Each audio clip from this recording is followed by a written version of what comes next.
warahmatullahi wabarakatuh. Salam Putra Batam.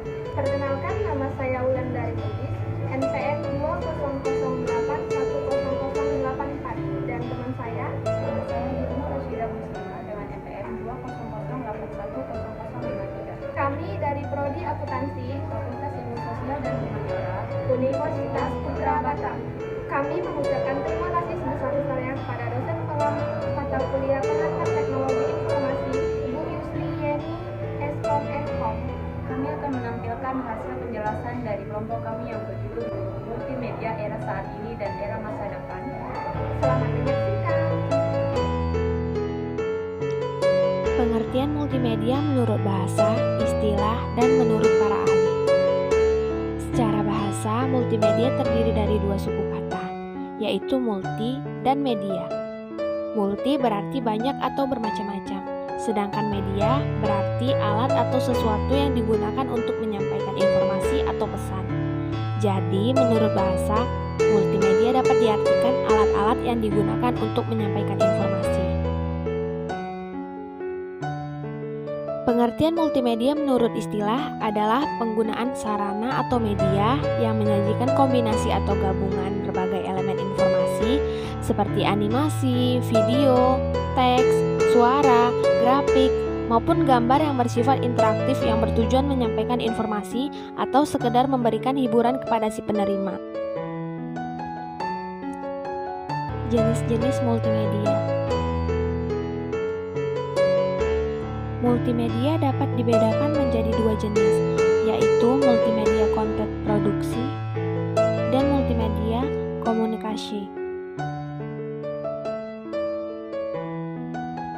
Multimedia konten produksi merupakan hasil atau produk dari proses penggabungan beberapa media, yaitu audio, teks, animasi, grafik, interaktif, serta video, untuk menyampaikan sebuah informasi. Yang mana hasil dari proses itu disebut multimedia, yaitu musik, video, film, game, entertainment, dan lain-lain. Di multimedia jenis ini, media yang digunakan berupa media audio, media teks, media animasi, media video, media grafik atau image, media efek, media interaktif. Sedangkan multimedia komunikasi merupakan proses penggunaan media atau massa seperti media cetak, radio, televisi, serta internet yang bertujuan untuk menyampaikan atau menyiarkan atau mempublikasikan atau mengkomunikasikan sebuah pesan atau informasi seperti berita, iklan, hiburan, publikasi, pelajaran, tutorial, dan lain-lain. Sejarah dan perkembangan multimedia. Saat ini kita hidup di era teknologi informasi, era di mana alat-alat teknologi digital dilahirkan. Lahirnya penemuan-penemuan di bidang teknologi adalah untuk mempermudah pekerjaan manusia. Komputer, internet, email, dan lainnya merupakan deretan penemuan besar manusia yang tercipta di era ini. Dan hingga dewasa ini, penemuan-penemuan tersebut telah memiliki sumbangsi nyata dalam membantu mempermudahkan pekerjaan manusia. Selain bertujuan mempermudahkan pekerjaan manusia, penemuan di bidang teknologi informasi juga bertujuan untuk membantu memenuhi kebutuhan manusia yang semakin kompleks. Hal ini dibuktikan dengan munculnya berbagai inovasi di dunia teknologi informasi untuk memenuhi kebutuhan tersebut, terutama untuk kebutuhan informasi dan hiburan atau entertainment. Salah satu penemuan yang paling terkenal adalah munculnya istilah multimedia. Maka kemudian banyak diciptakannya alat-alat yang mendukung konsep multimedia.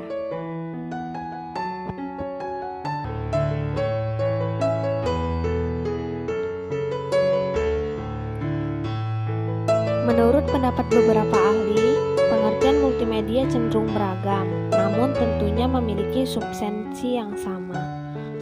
Berikut beberapa pengertian multimedia menurut beberapa para ahli.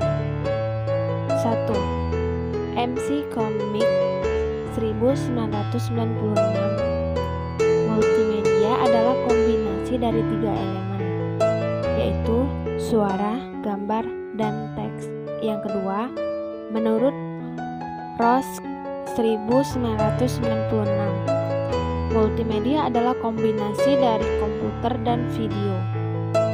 Yang ketiga, menurut Hofstadter 2001, multimedia dalam konteks komputer adalah pemanfaatan komputer untuk membuat dan menggabungkan teks, grafik, audio, video, dan menggunakan tools yang memungkinkan pemakai berinteraksi, berkreasi, dan berkomunikasi.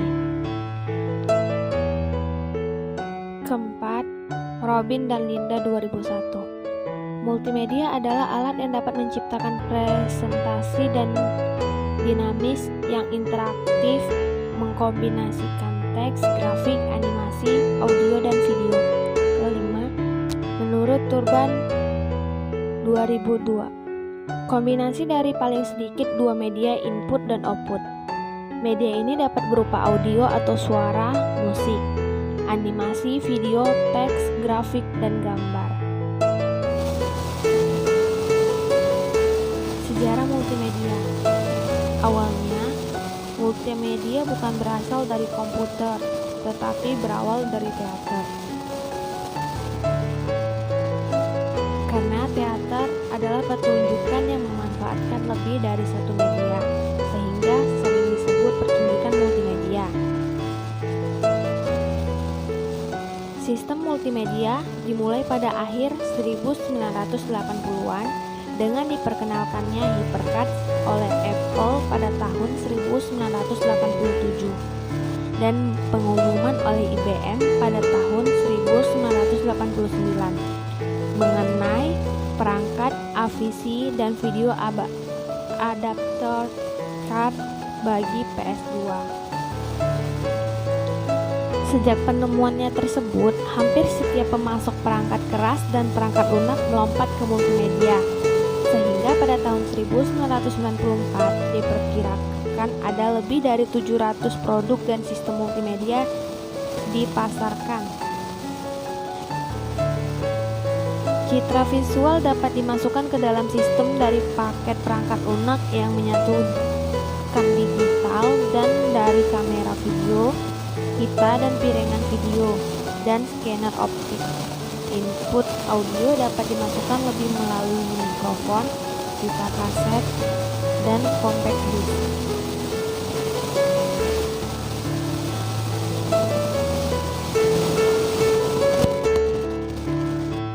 Fungsi multimedia.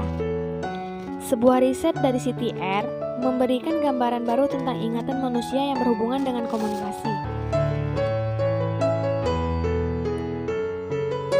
Orang lebih mudah mengingat informasi berupa audio yang didengarkan daripada citra visual yang dilihatnya. Orang hanya mampu mengingat sekitar 20% informasi yang pernah dilihatnya. Di sisi lain, jika informasi tersebut diperoleh melalui pendengaran, kemampuan memori manusia untuk mengingatnya bisa mencapai 30%. Berarti, manusia akan lebih mudah mengingat informasi yang disampaikan dalam bentuk kombinasi antara audio dan visual. Dari hasil riset CTR juga menyimpulkan bahwa orang cenderung bisa mengingat sebanyak 50% informasi yang diperolehnya dari yang mendengar sekaligus melihatnya. Sehingga hasil riset tersebut mengungkapkan bahwa multimedia berfungsi utama sebagai sarana penyampaian informasi. Multimedia menjadikan komunikasi berjalan lebih efektif daripada metode-metode klasik yang selama ini dipakai, terutama dalam hal komunikasi massa. Multimedia dimanfaatkan di segala bidang untuk berbagai keperluan. 1. Sarana informasi umum. 2. Media pembelajaran. 3. Memajukan ilmu kesehatan. Pengaruh multimedia. Yang pertama, mengubah tempat kerja. Dengan adanya teleworking, para pekerja dapat melakukan pekerjaannya tidak harus di kantor. Kedua, mengubah cara belanjanya, yaitu dapat dia lakukan dengan menggunakan internet, kemudian barang datang dengan sendirinya ke rumahnya. Ketiga, mengubah cara bisnis. Nokia membuat bisnis telepon seluler. Banyak perusahaan menggunakan sistem jual beli online, bank menggunakan cara online banking. 4. Mengubah cara memperoleh informasi. Sekarang orang-orang hanya menggunakan internet dan berbagai software untuk mencari informasi. Misalnya membaca koran online, detik.com, menggunakan software kesehatan, belajar gitar, dan software yang masih banyak lagi. Dan terakhir, mengubah cara belajar. Sekolah mulai menggunakan komputer multimedia, belajar secara online seperti yang saat ini kita lakukan di kampus-kampus atau di sekolah-sekolah karena pandemi seperti ini. Masa depan multimedia. Untuk kedepannya, implementasi teknologi tergantung pada teknologi seperti sistem perancangan grafik komputer, sistem operasi dan teknik implementasi, sistem jaringan, contact management system, dan human computer interaction. Beberapa teknologi multimedia yang terus berkembang pesat. 1. Video, 2. Digital video, 3. Digitalization, 4. Advanced System Format, 5. Motion Picture Express Group, 6. DIV, dan lain-lain. Contoh perkembangan ke depan dalam multimedia.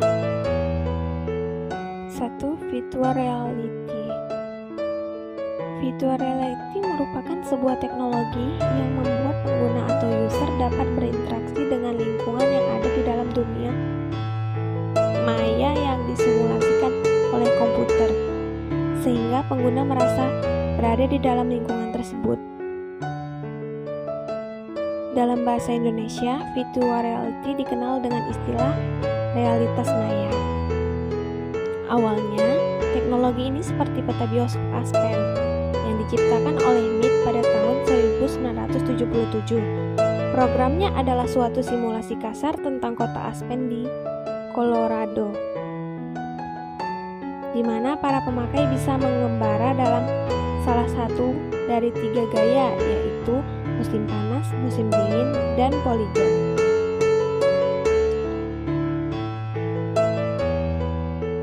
Dua hal pertama tersebut telah didasarkan pada foto, karena para peneliti benar-benar memotret tiap-tiap pergerakan yang mungkin melalui pandangan jalan kota besar pada kedua musim tersebut. Dan yang ketiga adalah satu model 3 dimensi kota besar. Pada tahun 1980-an, virtual reality berganti nama yang dipopulerkan oleh Jaron Lanier, salah satu pelopor modern dari bidang tersebut. Lanier telah mendirikan perusahaan VPL pada tahun 1985. Sebenarnya VR sudah dikembangkan cukup lama, tepatnya mulai tahun 1800-an. Setelah dikembangkan dari tahun ke tahun, kini VR bisa dinikmati secara luas dengan harga yang ekonomis. Virtual reality bekerja dengan memanipulasi otak manusia sehingga seolah-olah merasakan berbagai hal yang terasa seperti hal nyata. Bisa dibilang, merupakan proses penghapusan dunia nyata di sekeliling manusia, kemudian membuat si pengguna merasa tergiring masuk ke dunia yang sama sekali tidak bersentuhan dengan dunia nyata.